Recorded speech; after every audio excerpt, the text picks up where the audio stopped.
Fala pessoal, tudo bem? Olha nós aqui de novo, com mais uma dica de treino para vocês.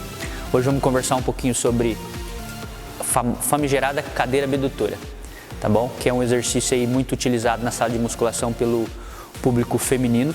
O público masculino também utiliza para trabalho de membros inferiores, trabalho de glúteo, mas uma proporção bem menor em relação ao público feminino. Então vamos estar entendendo aí a maneira correta, né, de estar executando o exercício para ter o máximo de ganho, poder estimular bem glúteo máximo. Os erros mais comuns que os praticantes de musculação acabam cometendo ao executar o mesmo. Vamos entender um pouquinho então a articulação do quadril, onde se realiza então esse movimento de abdução para trabalho de glúteo máximo, ok? Vem com a gente. Então antes da gente estar indo para o exercício propriamente dito, cadeira abdutora, eu acho importante, eu acho interessante a gente estar entendendo um pouquinho a articulação do quadril, né? Que é a articulação no qual onde ocorre especificamente o movimento. A gente entender então como a parte morfológica, a parte funcional e os músculos que atuam na articulação do quadril acabam influenciando diretamente a execução do exercício e os resultados. Então a articulação do quadril ela se caracteriza por ser uma articulação proximal, ok?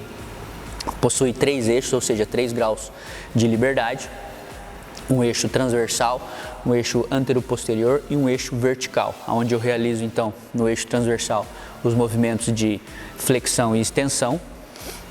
Vai lá, Maio. Isso. No eixo antero-posterior eu realizo abdução e adução. Ok? E no eixo vertical eu realizo rotação externa e rotação interna. Além disso, eu tenho o quadril também realiza o movimento de circundação, que é a junção desses 3 eixos, desses 3 movimentos. Realiza lá o movimento de circundação. Isso. Ok. A articulação do quadril, então, é uma articulação do tipo enartrose, ok? Se caracteriza, então, por ser uma articulação muito coaptada, diferente da articulação, por exemplo, do ombro, que é uma articulação pouco coaptada, mas que possui uma amplitude de movimento maior, mas é muito mais instável, diferentemente da articulação do quadril, que é muito coaptada, possui uma boa coesão articular, logo ela é bem mais estável, mas possui uma menor amplitude de movimento. Então, ainda em relação à funcionalidade do quadril, é importante salientar que o quadril possui alguns músculos que desempenham um papel importante na sua estabilidade. São músculos cuja direção é semelhante ao colo do fêmur, ok? Então esses músculos acabam tendo um grande componente de coaptação, mantendo a cabeça do fêmur coesa junto ao cótilo. Esses músculos, então, a gente podemos denominá-los como músculos pelvitrocanterianos, que seria o músculo piramidal, que é um músculo bem profundo, obturador externo, glúteo médio e glúteo mínimo. Então, por esses músculos possuírem um alto componente de coaptação, dando congruência, coesão à articulação do quadril para que os movimentos ocorram de maneira eficiente, esses músculos também podem ser chamados de músculos suspensores do quadril. Além desses músculos, então, pelvitrocanterianos, esses músculos que trabalham na estabilidade, os ligamentos também do quadril e a própria estrutura morfológica, né, tamanho de quadril, tamanho do colo do fêmur, rotação do colo do fêmur, essa parte arquitetônica do quadril também influencia na estabilidade do mesmo. Então vamos entender um pouquinho agora quais são os músculos que compõem a região do quadril. Eu sei que vocês não conseguem estar observando, né, estar visualizando a musculatura do quadril, mas é bom a gente compreender quais são os músculos que compõem o quadril e como esses músculos influenciam nas ações do quadril.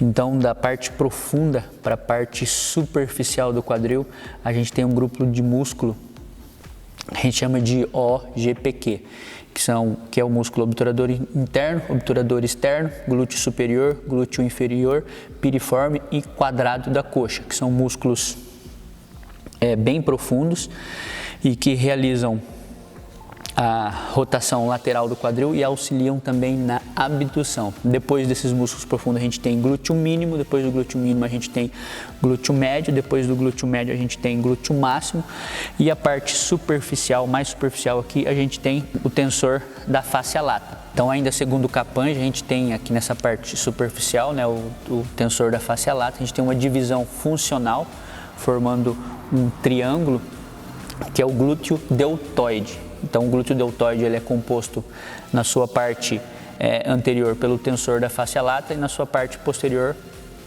pelo músculo do glúteo máximo. Os dois acabam se inserindo aqui na cintilha de Maysat, né, ou banda iliotibial, e acabam terminando no seu tendão lá no tubérculo de Gerdt, acaba se inserindo lá no tubérculo de Gerdt. Por que é chamado de glúteo deltoide? Justamente por ser similar, tanto anatômico como funcionalmente, em relação à musculatura da articulação do ombro. Então esse complexo muscular, ele acaba influenciando a dinâmica do quadril, o trabalho, e ele também é influenciado, né? Dependendo da angulação que o quadril esteja, esses músculos eles trabalham de maneira mais enfática ou menos enfática, dependendo da sua ação, ok? Então se o quadril está flexionado aqui, né, eu tenho músculos que vão trabalhar de maneira mais eficiente porque eles produzem mais torque. Então, dependendo da flexão, né, de quadril, cada músculo realizará uma ação determinada.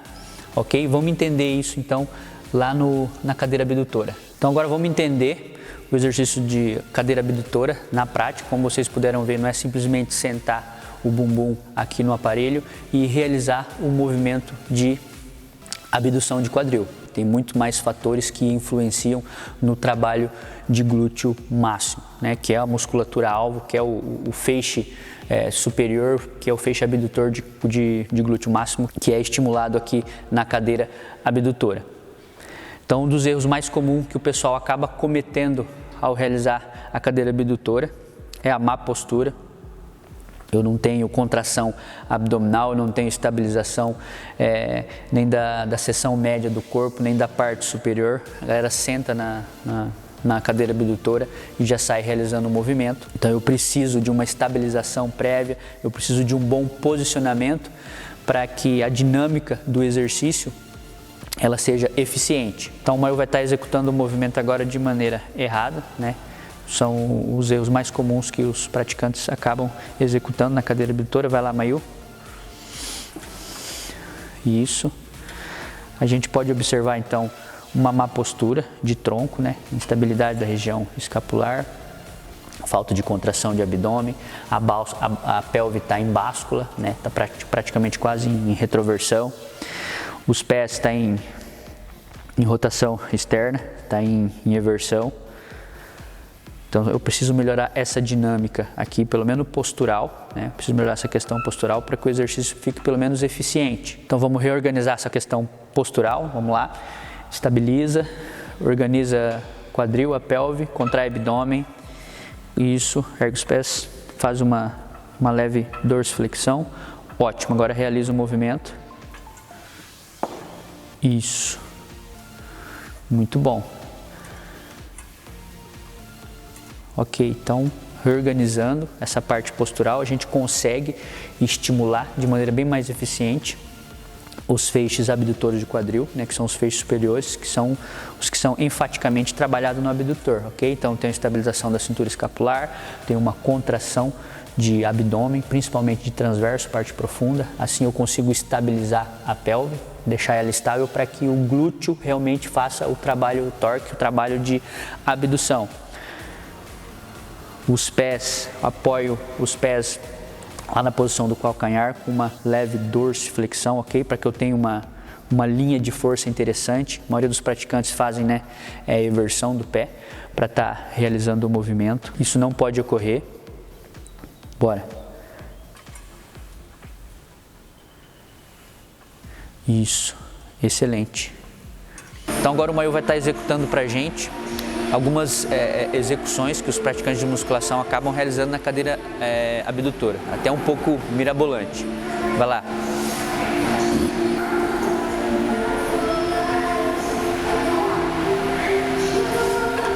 Isso. Ótimo. Eleva. Boa. Excelente. Então, assim, biomecanicamente, cinesiologicamente e posturalmente, essas execuções têm um baixo custo-benefício, então não é interessante estar fazendo. Uma porque eu melhoro o torque de quadril, o exercício fica mais fácil, eu diminuo o braço de resistência, eu acabo incorrendo em erros posturais, eu acabo perdendo a curvatura fisiológica da coluna, eu acabo diminuindo o torque. Então, assim, essas execuções têm um custo-benefício muito pequeno, então não é interessante eu estar executando ela. É interessante eu estar executando ela no padrão que a gente mostrou anteriormente, com a postura, com o corpo estabilizado, aí sim eu consigo tirar o melhor proveito desse exercício. As execuções aqui, embora a gente veja dentro da sala de musculação, não é interessante estar realizando, porque tem um custo-benefício pequeno, beleza? Então, pessoal, eu espero que vocês tenham gostado da dica de hoje.